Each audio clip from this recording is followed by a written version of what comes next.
자, 차례를 볼까요? 아직까지 일장 안 들어갔어요. 지금 이제 처음 이제 시작을 하는 겁니다, 지금. 차례를 보시면, 자, 1장은 총론이 있고요. 저 이제 그 책을 보고 계시죠? 총론에 보시면은 1절, 2절, 3절, 4절, 5절까지 해가지고 지금 친족 상속에 관한 법 규율이 나와 있죠. 그리고 이 법원이 어떻게 되는지 그 법원에 볼 때는 지금 여기에서는 이 일반 법원으로서 친족 상속법이 어떻게 되어 있는지 보자는 거예요. 그리고 이제 3절은 이제 그 변화 과정이 어떻게 됐는지, 친족 상속법이 어떤 변화를 일어났는지, 그래서 거기 보면 2005년도 연역부터 해가지고 2005년도에 개정했던 거, 그리고 7년도에 개정했던 거, 그리고 2011년도에 개정하고 최근에는 2014년도에 개정을 했어요. 그래서 그 개정했을 때 주요 내용들이 어떤 내용들이 있었다는 거, 그 내용을 좀 보자는 거죠. 그리고 4절은 가사 분쟁에 대해서 어떻게 규율하고 있는지, 그 규율을 이제 여기에서 이제 어떻게 규율하고 있는지 이제 그 절차법에 대해서 잠깐 간단하게 이제 논하게 되고요. 5절에는 이제 그 친족 관계가 어떻게 생성되고 어떻게 변화되며 어떻게 소멸되는지, 그래서 그 변동은 그 발생되고 변동되고 소멸되는 걸 합쳐서 얘기하는 게 변동입니다. 변동. 그래서 친족 관계에 대한 발생과 변경과 소멸, 그리고 거기에 따른 상속 관계가 어떻게 되는지. 그리고 이제 2장은 이제 친족에 대해서 나옵니다. 친족과 가에 대해서, 가족이죠. 가는 어떻게 되는지, 그래서 친족의 유형과 범위, 그리고 친족 관계가 어떻게 변동되는지, 그리고 친족 관계에 대한 법률상의 효과가 어떻게 되는지, 그리고 이제 친족 단체라는 게 어떤 건지 이제 얘기합니다. 그리고 나오는 게 자의 성과 본입니다. 그래서 가족의 범위와 자의 성과 본이 나오는 거예요. 이게 지금 법조문 순서대로 지금 쭉 나열되어 있는 겁니다. 그리고 이제 그 우리가 처음 이제 가족이 구성되기 전에 우리는 혼인의 관계를 이루어지게 되죠. 이제 혼인의 관계를 이제 이루어지게 되면 처음에 이제 혼인할 때 보통 이제 그 생략하는 경우도 있지만 약혼할 수도 있죠. 이제 약혼을 하고 그 다음에 이제 혼인을 하고, 약혼은 이제 생략될 수도 있습니다. 그래서 약혼은 어떠한 법률 관계가 있는지, 그리고 혼인을 할 때는 어떤 관계에서 성립이 되는지, 그래서 그 요건과 그 형식이 어떻게 되는지 요건을 이제 배우게 됩니다. 그리고 혼인이 만약에 잘못됐을 때는 무효와 취소라는 법률 효과가 나오겠죠. 그래서 혼인에 대한 무효일 때는 어떻게 됐을 때 무효가 되고 어떠한 경우가 취소가 되는지, 거기에 대해서 법률 관계를 좀 보게 되고요. 그리고 이제 혼인이 성립이 되면은 그 효과가 어떻게 발생되는지, 그래서 이제 혼인에 대한 효과를 보게 되고요. 만약에 혼인을 해서 서로가 이제 어떤 사정에 의해 가지고 이제 이혼하는 경우가 있겠죠. 그러면 이제 5절에 이혼에 관련되어 있는 이제 법에 대한 사항들을 보게 됩니다. 그래서 이혼의 해소라든가 협의 이혼, 재판상의 이혼, 그리고 효과가 어떻게 되는지, 그리고 이제 이혼하게 되면 이제 손해배상이라는 위자료에 대한 것을 이제 물게 되겠죠. 그런 관계가 어떻게 되는지. 그리고 이제 우리가 재산 분할 같은 것도 이제 청구할 수도 있겠죠. 이혼하게 되면은 이제 그러한 내용들을 이제 배우게 됩니다. 그래서 그리고 난 다음에 그 우리가 혼인이라는 거는 혼인을 법률상의 우리는 알고 있는 혼인은 다 법률상의 혼인을 혼인이라고 해요. 그러지 않고 이제 법적으로 신고하지 않았을 때는 그걸 사실혼이라고 합니다. 사실혼은 결혼을 할 의사가 있는, 결혼할 의사가 있을 때는 그걸 사실혼이라고 그래요. 그랬을 때 그 사실혼은 어떠한 것을 사실혼이라고 하고, 그 성립 요건은 어떻게 되는지, 그리고 또 사실혼이었을 때 효과는 어떻게 되는지, 그리고 이게 중혼이라 그래가지고 우리가 혼인을 두 번 할 수도 있죠. 그때 그건 중혼이라 그래요. 그리고 이제 사실혼은 어떻게 되는지, 어떻게 구분하는지, 이런 것도 좀 봐야 되고요. 그리고 이제 사실혼이었을 때 그 혼인 관계와 이제 존재 확인 청구를 어떻게 하는지, 그런 내용들을 이제 배우게 됩니다. 그리고 나서 이제 혼인을 하게 되면 이제 자가 생기게 되죠. 이제 자식이 생기게 되고, 또 부부 관계도 이제 어떤 이제 어떤 의무가 이제 발생되겠죠. 그거는 이제 혼인에서 이제 얘기가 되는 거고, 그래서 우리는 부모와 자에 대한 관계를 이제 우리 배우게 되고, 자식이 생기면 부모와 자식에 대한 그 관계가 또 형성이 되겠죠. 그래서 1절에는 친생자라는, 내가 그 법률 관계에서 자식이 났을 때는 친생자 관계라 그래요. 아니면 이제 사실혼 관계에서 났은 혼외자라고 합니다. 혼외자. 법적 혼인을 외자라고 하는 거죠. 그리고 만약에 자식이 없다든가 아니면 친생자가 아닐 때, 친생자가 아니라 외부에서 부부가 협의해가지고 어떤 자식을 받아들일 때는 그걸 양자라고 하지, 양자. 네. 그래서 양자의 관계를 이제 배우게 되고요. 그리고 이제 우리는 친권이라는 걸 배웁니다. 친권. 그 친권이라는 건 두 번째 보시면은 유엔 아동협회가 나오죠. 그 유엔 아동협회 나오는 것처럼 이 권은 인권이라고 보시면 돼요. 인권. 친족에서 인권. 예, 권리입니다. 권리. 예, 그래서 그 친권에서는 친권의 의의와 유엔 아동협약에 대한 내용, 그리고 친권에 대한 관계, 거기에 대한 효력, 네, 그런 것이, 또는 이제 친권이 상실되고 정지되고 제한되는 관계는 어떻게 되는지, 예, 그런 걸 배우게 되고, 4절에서는 이제 후견을 배웁니다. 후견. 예, 후견에는 후견에 대한 개요하고, 여기서는 이제 미성년자하고 성년, 한정, 특정, 이런 것을 배우게 되고, 후견 계약이라는 건 우리가 다른 말로 임의 계약이라고 합니다. 서로 간의 임의로 계약에 의해서 이제 하는 후견, 그걸 후견 계약이라고 합니다. 그래서 우리가 후견 제도에 대해서 배우게 되고, 그리고 이제 5절에는 이제 부양에 대해서 배우게 됩니다. 그래서 부양의 제도가 어떻게 되는지, 그리고 부양 청구권과 당사자에는 어떻게 되는지, 그리고 부양에 대한 정도와 방법은 어떻게 되는지. 만약에 부양에 대해서 이제 어떠한 내가 어떠한 이제 부용이 들어갔을 때, 그럴 때는 나중에 이제 구상 청구를 어떻게 하는지. 그래서 이제 여기 4장은 끝나고요. 5장은 이제부터 이제 친족 관계가 끝나고 이제 상속 관계가 들어갑니다. 그래서 5장에는 상속에는 총론과 상속인은 어떻게 되는지, 그리고 상속의 효과는 어떻게 되는지. 자, 넘겨보시면은 상속의 승인과 포기는 어떻게 되는지, 재산의 분리는 어떻게 되는지, 그리고 만약에 상속인이 존재하지 않았을 때, 그때는 이제 재산 관계가 어떻게 되는지. 그리고 6장에는 만약에 내가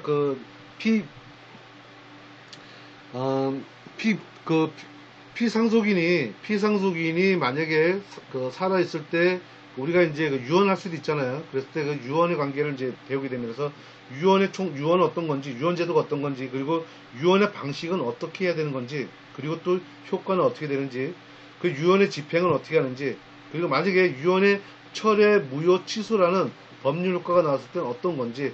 예, 그리고 이제 마지막에 7장에는 이제 유류분이라고 해서, 유류분은 상속을 못 받은 자를 위해서 만들어진 제도예요. 이런 거는 이제 유류분에서 또 설명하겠지만, 유류분 제도가 어떠한 건지, 그리고 유류분의 범위는 어떻게 되는지, 그리고 유류분을 어떻게 보존하는지. 그래서 그 청구권이 나오죠. 유류분 반환 청구, 반환 청구권에 대한 성질이 어떻게 되는지, 뭐 이런 부분들을 이제 전반적으로 이제 배우게 됩니다. 여기까지가 이제 우리가 얘기하는 친족과 상속에 대한 상세한 내용들을 한번 이제 쭉 훑어봤어요. 자, 그러면 우리가 이제 총론을 봅시다. 총론을 보는데 앞서서 이제는 우리가 강의록을 보면서 총론을 시작하겠습니다. 이제 친족 상속에서 이제 친족으로 들어가겠습니다. 자, 여러분들 강의록을 좀 다 좀 봐주세요. 여러분들 화면상으로 봐도 되고요. 잘 보이죠? 화면으로. 좀 더 키울까요? 자, 이제 친족상속법에서 이제 1강입니다. 1강. 이거는 여기서부터 나오는 1강은 우리 동영상에 나와 있는 1강으로 같이 매칭되면 돼요. 우리 교재하고는 조금 다를 수도 있습니다. 처음에 1강은 이제 친족, 상속 관계, 친족과 상속 관계에서 기초 자료를 이제 배우게 됩니다. 자, 주요 용어로는 이렇게 이제 나오죠. 이거는 여러분들 인강에 있는 내용들입니다. 인강에 있는 내용들. 자, 이제 신분행위를 볼게요. 신분행위는 뭐고, 친족 관계는 뭐고, 가사소송은 뭔지, 거기다 이제 친족 상속법은 뭔지, 그리고 가족관계 등록에 관한 법률은 뭔지에 대한 이제 간단한 용어 설명이에요. 용어 설명. 자, 화면을 좀 봐주세요. 아니면 여러분들 출력문을 보셔도 됩니다. 자, 신분행위란 혼인이나 유언과 같이 친족 상속법상의 법률행위로서 친족 관계나 친족 간의 재산 관계를 발생, 변화, 소멸시키는, 이게 변동이죠. 재산 관계를 이걸 합쳐서 변동이라 그래요. 변동시키는 법률 요건. 자, 나오죠. 법률 요건, 그리고 법률의 사실, 이런 것들에 대해서 의사 표시를 하는 하나의 요소입니다. 의사 표시를 하는 요소예요. 이 신분행위는 하나의 요소고, 그 요소가 합쳤을 때 요건이 되는 거고, 요건이 성립되면 그 법률에 효과가 생기는 거죠. 그래서 이거는 의사 표시의 요소입니다. 그게 신분행위예요. 신분행위. 만약에 우리가 혼인을 했다. 그러면 어떻게 돼요? 신고를 해야 되겠죠? 혼인 신고를 하잖아요. 그 신고를 하는 것이 신분행위라고 보시면 되는 겁니다. 예. 그랬을 때 친족 간에 그 친족 관계나 친족 간이 어떻게 돼요? 발생하게 되는 거죠. 발생하죠. 예. 그런 것이 신분행위입니다. 신분행위. 자, 친족 관계란 배우자 나왔죠. 혈족, 그리고 인척 간의 그 관계를 얘기합니다. 관계. 그러면 배우자는 우리가 뭐 옆에 배우자 간단하죠. 그럼 혈족은 뭐고 친족은 뭐냐? 이거에 대한 정의를 알아야 되겠죠. 그렇죠? 그래서 여러분들은 법전을 잠깐 볼까요? 법전을 잠깐 보세요. 법전을 보면 우리가 768조죠. 여기 이제 그 767조에 보면은 친족의 정의가 나오죠. 친족. 처음에 이제 여기서 친족에 대한 정의가 나오죠. 친족 정의를 보면은 배우자, 혈족 및, 그죠? 혈족 및 친족, 예, 여기서 그 혼인, 그 이혼 등을 그 친족으로 한다라고 되어 있어요. 그래서 여러분들이 여기서 얘기하고 있는 그대로 배우자, 혈족, 인척을 얘기해요. 그럼 768조 보세요. 768조는 혈족에 대한 정의가 나오고, 그죠? 그리고 777조를 보세요. 777조 보면은 친족에 대한 범위가 나오죠. 네. 768조는 혈족에 대한 범위가 나오고, 777조는 그 친족에 대한 범위가 또 나오죠. 네, 이렇게 그리고 또 그 779조 가보세요. 779조 가면 가족의 범위가 또 나와요. 이런 용어들이 여러분들은 이제 하나하나 이제 배우게 됩니다. 자, 다시 이제 강의로 좀 올게요. 이제 가사소송은 뭔지 1장에서 배우는 내용들이에요. 자, 가사소송이라는 건 가사사건이에요. 가사사건. 가족관계에 관한 이제 우리가 친족상속에 다룰 수 있는 그런 사건, 가사사건으로 규정해서 직권주의의 적용 아래, 직권주의라고 하죠. 직권주의 적용 아래서 다뤄지는 그런 사건들을 가사소송이라 그래요. 이 가사소송법은 가사사건의 성질에 따라서 뭐라고 되냐면 가사소송사건 또는 가사비송, 비송사건 두 개로 나눠져요.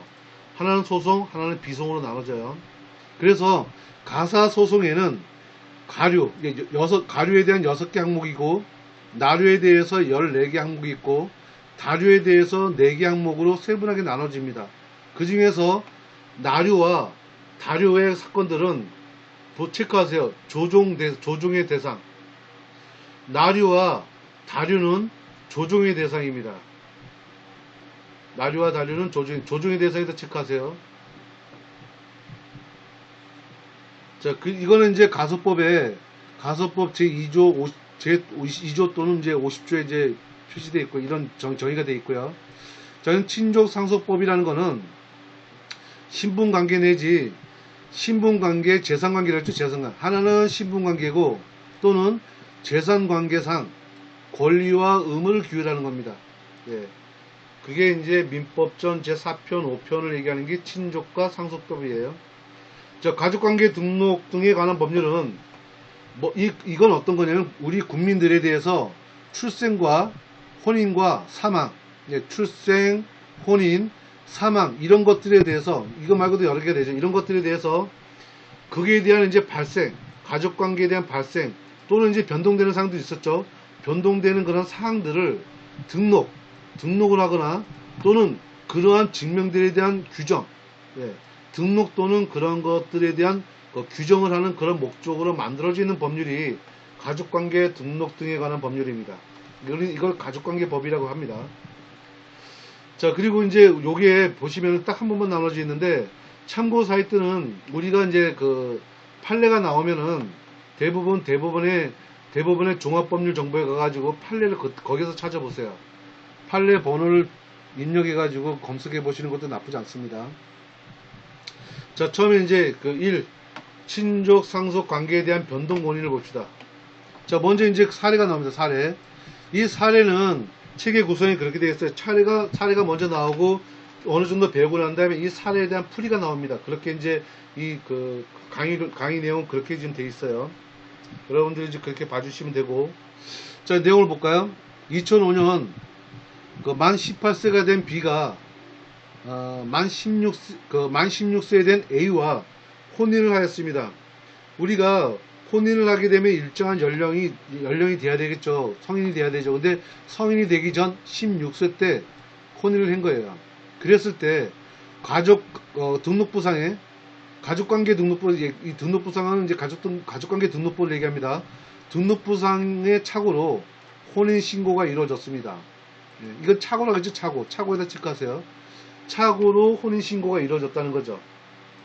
자, 혼인 전에 이미 아이를 출산한 B, 이미 혼인 전에 이미 아이를 출산했어요.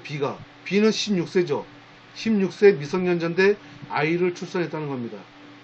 그래서 만 17세가 되기도 전에 의사로부터 불치병으로 사망하게 된다는 이야기를 듭니다. 만 17세가 되기 전에 의사로부터 불치병으로 사망하게 된다는 이야기를 들어요. 그래서 자신의 이 자신이라는 건 B를 얘기합니다. B가 자신의 생이 얼마 남지 않았다는 관계를 보고 A는 갖고 있는 재산에 대해서 유언을 하려고 합니다. 자, 유언을 하게 되면 우리는 이제 여기서 간단하게 유언은 17세 이상이 돼야 되죠. 17세 이상이 돼야만 유언할 수 있어요. 이제 그 얘기하는 겁니다. 그래서 만 17세가 되기도 전에 했는데 이제 유언이라고 했을 때는 이제 17세가 됐느냐 안 됐냐는 걸 또 따지겠죠.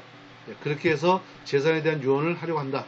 자, 그러면 1번은 A는 유효한 유언을 할 수 있는가?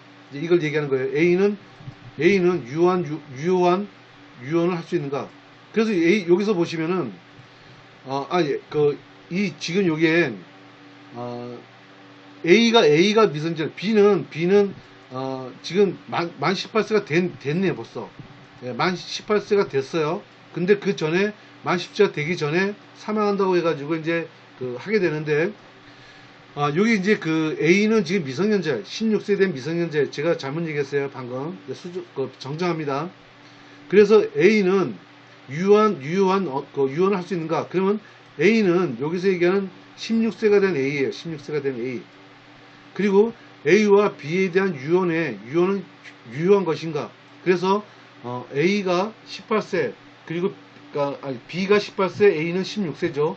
이렇게 나이를 따져서 유언이 유효하다, 유효하지 않다라는 걸 구분할 수 있어요. 뒷부분에서 우리가 이제 유언을 간단하게 이제 나오면은 구분할 수 있습니다. 자, 우리 쟁점을 볼게요. 사례에 대한 쟁점은 가족행위와 재산행위에 대한 차이가 뭔지를 이제 보게 되고, 그리고 행위능력제도에서 후견인 제도를 보면은 제한능력자가 있어요. 제한능력자, 미성년자죠. 결국 여기서 얘기하는 제한능력자는 미성년자를 얘기합니다. 미성년자였을 때 이제 후견 제도를 이제 배워야 되겠고요. 그리고 이러한 규율하고 있는 법규에 대한 차이가 어떻게 되는지, 그거를 이제 쟁점으로 보겠다는 거죠. 자, 그러면 이제 가족적인 법률 관계와 재산적인 법률 관계가 어떻게 되는지 좀 봅시다. 이건 지금 총론이에요, 총론. 재산적 법률 관계, 발생 변경 소멸 이렇게 바꿔서 얘기할 수도 있어요. 발생되거나 변화되거나 소멸시키는 법률의 요건, 또는 법률의 사실로서 의사표시의 요소를 하고 있는 게 법률행위입니다. 법률행위. 그래서 이제 재산적 법률행위와 가족적 법률행위 할 때 그 법률행위에 대한 이제 정의가 나온 거예요. 그러면 신분행위는 재산법상의 법률행위와는 의사주의, 형식주의, 그 다음에 일신 전속성에 등에서 차이가 있다는 거죠. 서로. 신분행위에서는 이런 것들이 서로 차이가 있다는 얘기입니다. 차이가. 그래서 처음에 이제 의사주의와 이제 형식주의 이런 걸 이제 보자는 거죠. 의사주의를 먼저 보면 표의자죠. 표시하려는 표의자의 진정한 의사와 표시가 불일치할 경우, 그리고 표의자의 진정한 의사에 의한다는 거죠. 잘 보세요. 표의자의 진정한 의사와 그 표시, 그러니까 내가 생각하고 있는 의사와 겉으로 표시한 것과 일치하지 않았어요. 그럴 때는 어떻게 돼요? 그 표의자의 진정한 의사에 의한다는 거예요. 그러니까 표시는 표시는 중요하지 않게 본다는 거죠. 표시한 거 상관없이 그 진정한 의사에 준한 그걸 기준으로 본다는 거예요. 의사주의는. 근데 형식주의는 그 신고, 가족관계 등록법상의 창설적 신고 얘기요. 창설적 신고. 예, 가족관계 등록법상의 창설적 신고와 결합할 때만 그 법적 효력이 부여된다는 거죠. 이 형식주의는 그렇다는 거예요. 그래서 혼인을 신고해야 돼요. 그리고 유언을 하는 형식이 있었습니다. 그 형식에 맞춰야 돼. 요건에 맞춰야 됩니다. 그게 형식주의예요. 예. 그래서 의사주의는 진정한 의사를 기준으로 두고 있고, 형식주의는 반드시 혼인은 신고해야 되고 유언은 그 요건을 갖춰라는 거예요. 그런 얘기하는 거고요. 일신 정속성이라는 거는 양도나, 자 체크하세요. 양도, 그 다음에 처분, 그리고 대리가 체크하세요. 불가능한 권리나 행위. 지금 뭐가 불가능해요? 양도 불가능하고요. 처분 불가능하고 대리가 불가능합니다. 양도, 처분, 대리가 불가능한 그 행위. 이게 일신전속성이라 그래요. 일신전속성. 자, 그러면 보세요. 우리가 신분관계에서 혼인, 약혼, 혼인, 이혼, 입양 이런 건 누가 대신할 수 있나요? 누가 대신할 수 있어요? 아니죠. 대신하면 안 되죠. 그래서 위에 얘기했던 것처럼 대리가 불가능하다 그랬죠. 마찬가지로 혼인, 약혼, 이혼 이거 누가 대신할 수 없어요. 그리고 입양 행위 대신할 수 없습니다. 그래서 대리나 대리 행위가 체크하세요. 불가능. 이건 절대 이루어질 수 없어요. 불가능합니다. 불가능. 있을 수 없어요. 그래서 여기서 보시면 이제 여기 그 상세하게 나오는 거죠. 입양 승낙. 이건 다르다는 개념으로 오는 거예요. 파양 협의. 그리고 그 친권 대행. 그 다음에 미성년 후견에 대한 미성년 자에 대한 친권 대항. 그 다음에 친권자로서의 재산 관리. 그 다음에 대리권. 친권자로서의 대리권을 얘기하는 거예요. 후견인으로서의 재산 관리권과 대리권. 이런 것들은 다 각각의 법률로서 인정을 합니다. 이건 인정을 해요. 하지만 위에 일반적인 양도, 처분, 대리는 인정하지 않아요. 그건 다 불가능합니다. 그리고 여기에서 각각에 나와 있는 그 법률에 규정되어 있는 이런 부분들은 다 인정을 합니다. 그런 것도 구분해 주시고요. 그래서 여기 그 동그라미 3은 좀 중요하게 외우지는 마세요. 이런 건 좀 별 2개 좀 체크해 주세요. 자, 그래서 여러분들은 후견인,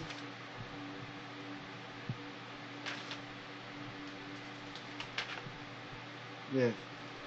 자, 이제 가족관계에 대한 규율.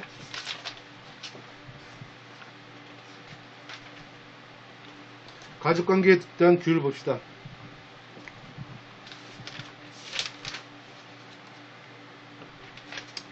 자, 교재는 2페이지입니다. 2페이지 봐주세요.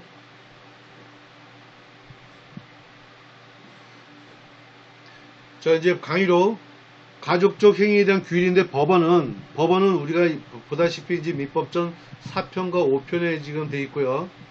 4편과 5편의 법원성을 가지고 있는 거고요. 두 번째 보면 가족관계 등록 등에 관한 법률에 보면 이한지 가족관계 등록법이라고 볼게요. 그리고 이제 가족소송법, 가사소송법, 혼인신고특례법, 그 다음에 혼인에 관한 특례법, 국제사법, 입양촉진 및 절차에 관한 특례법, 가족복지법, 상속세 및 증여세법, 부재선고 등에 관한 특별조치법, 기타 관습법 이런 것들은 다 이거에 관련된 법원입니다. 가족적 행위에 규율되어 있는 법원이 이거 다 법원이에요. 요 나머지도 다 법원이에요. 자, 그 중에 이제 그 가족관계 등록 등에 관한 법률을 보면 우리가 2014년도에 크게 민법이 개정되면서 호주제 폐지되고요. 그 다음에 우리가 이제 거기에 대해서 이제 가족등록법에 관한 제정이 되었고요. 그리고 각종 증명서가 발생됐습니다. 우리가 그전에는 등본만 뜨면 됐는데 지금 이제 그 증명서가 여러 개, 한 4가지로 나눠져 있죠. 그게 각종 증명서라고 하는 겁니다. 하나는 이제 볼까요? 호주제와 이제 호주법에 대한 폐지를 보면 이거는 이제 그렇게 중요하지 않으니까 한번 쭉 읽어보시고요. 이게 그 조선 민사령부터 쭉 있다가 우리가 2014년도에 이제 호주제가 이제 없어졌습니다. 저 가족 등록법을 보면 그 법에 보시면 이제 민법 제정법이 볼게요. 민법 778조, 781조, 그 다음에 1항 그 본문 후단 여기에 보시면 또는 이제 제 826조 제 3항에 대한 본문에 근거해서 호주제는 혼인 생활에서 개인의 존엄과 양성의 평등. 자, 중요합니다. 개인의 존엄 그리고 또 양성의 평등. 그러니까 남녀에 대한 평등이에요.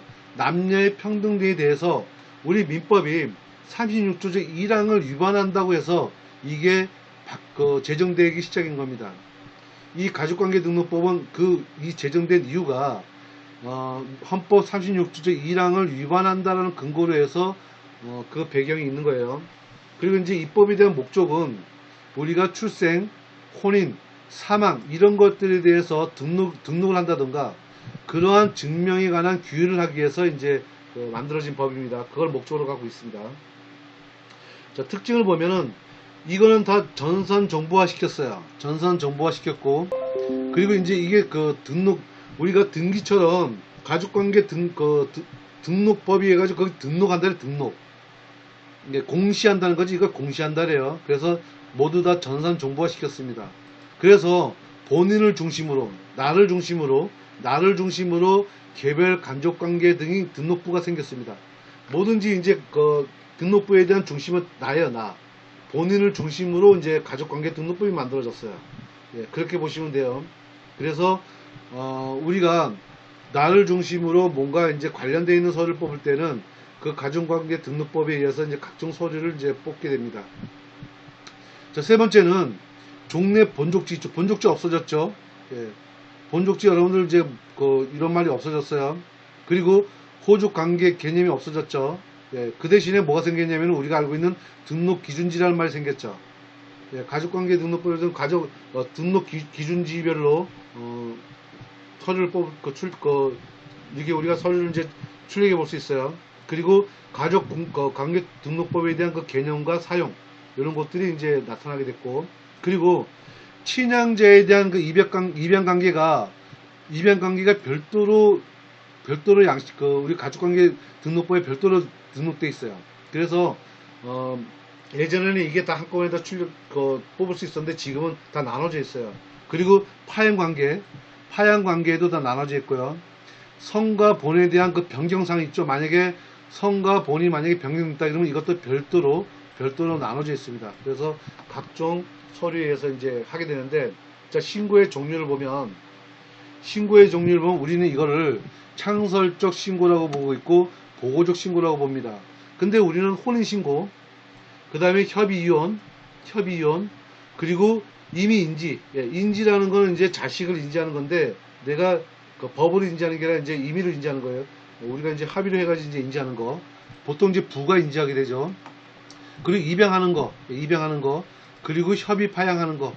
이런 것들은 다 창설적 신고예요. 반드시 신고해야만 생기게 되는 겁니다. 법적 효력이 생기는 거예요. 하지만 우리가 보고적 신고는 내가 신고를 안 해도 그 효과는 발생돼요. 내가 출생 신고 안 했다고 출생이 없어지는 게 아니잖아요. 사망 신고 안 했다고 해서 사망이 없어지는 게 아니죠. 예. 하지만 혼인 같은 이러한 신고는 혼인을 해야만 그게 법적 효력이 생깁니다. 하지만 출생, 사망, 그리고 실종 선고, 그리고 개명하는 거, 그리고 재판에 의한 혼인 무효, 그리고 혼인 취소, 그리고 재판에 의한 이혼, 그리고 이혼의 취소, 그리고 강제 인재. 이미 인재는 창설적이지만 강제 인재되는 거는 보고적 신고이기 때문에 해도 되고 안 해도 돼요. 만약에 이제 안 하게 되면 벌금 이런 게 나오겠지만, 예, 강제성이 있는 건지. 그래서 출생, 사망 요 두 개를 나누세요. 하나는 창설적 신고고 하나는 보고적 신고라는 거, 이걸 두 개를 구분하세요. 그러면 우리가 가족관계법상에 각종 신고 증명서를 이렇게, 지금 여기에 가족관계 증명서에는 부모, 배우자, 자녀 관계만 나오죠. 그리고 기본 증명서는 우리가 기본 증명서 해주세요 그러면은 여기 본인, 나를 중심으로 출생한 것과 사망했으면 사망한 내용, 계명했으면 계명한 내용, 그런 인적 사항이 나와요. 그리고 나에 대한 어떤 사항이 나오면 혼인관계, 그리고 입양 여부, 이런 것들은 별도로 해야 됩니다. 기본 증명서에는 이게 안 나와요. 혼인, 입양 이런 것들은 별도로 또 뽑아야 됩니다. 그래서 여기 나오죠. 혼인관계 증명서 나오죠. 혼인관계 증명서, 여기서 혼인관계 증명서 별도로 뽑는 거예요. 그럴 때는 배우자에 대한 인적 사항과 혼인, 이혼에 관한 사항들이 나와요. 만약에 이혼할 때는 이혼 사항은 없겠죠. 혼인관계만 나오겠죠. 그리고 혼인이 막 2번, 3번 했다 그러면 그 내용들 다 여기 혼인관계 증명서에서 나와요. 그래서 요즘은 혼인 신고할 때 이런 것들을 다 출력을 하고 서로 쌍방이 확인하는 경우도 있어요. 꼼꼼한 사람들은 이 관계를, 이 서류, 가족관계 등록법에 의한 서류들을 다 출력해 오라고 하는 경우도 있습니다. 물론 이제 출력 안 되는 것도 이제 해당 없으면 출력이 안 되겠죠. 예. 왜냐면 전산정보화 시켰거든요. 이게 특징이 전산정보화 시켰기 때문에 지금은 이제 다 동사무소, 동사무소에 가면은 다 본인이 가서 이제 요청하면은 해당되면은 출력을 해줍니다. 자, 이제 우리가 여기서 볼까요? 이제 교재를 잠깐 좀 볼까요? 교재를 잠깐 보고 좀 쉽게요. 자, 이제 교재 2페이지 보면은 이제 법원관계 나왔죠. 여러분들 책에 보면은 이 강의록의 내용하고 비교해서 보세요. 이제 법원관계에 나왔고, 그 다음에 가족관계 등록에 관한 법률 나왔죠. 그래서 호주제 폐지된 거, 입법 목적이 되고, 특징이 어떻게 되는지, 전산정보가 처리됐다고 나왔죠. 그리고 이제 쭉 나면 이제, 그리고, 넘겨보시면은, 2절에 보면은, 일반 법원이 나오죠. 그래서 민법전 제4편, 5편에 대해서 나왔다라는 얘기. 예. 그리고 이제, 민법 총칙 규정에 대한 적용 여부가 나왔죠. 적용 여부가 나왔는데, 요거는 아직 우리가 배우지 않았습니다. 그래서 요거는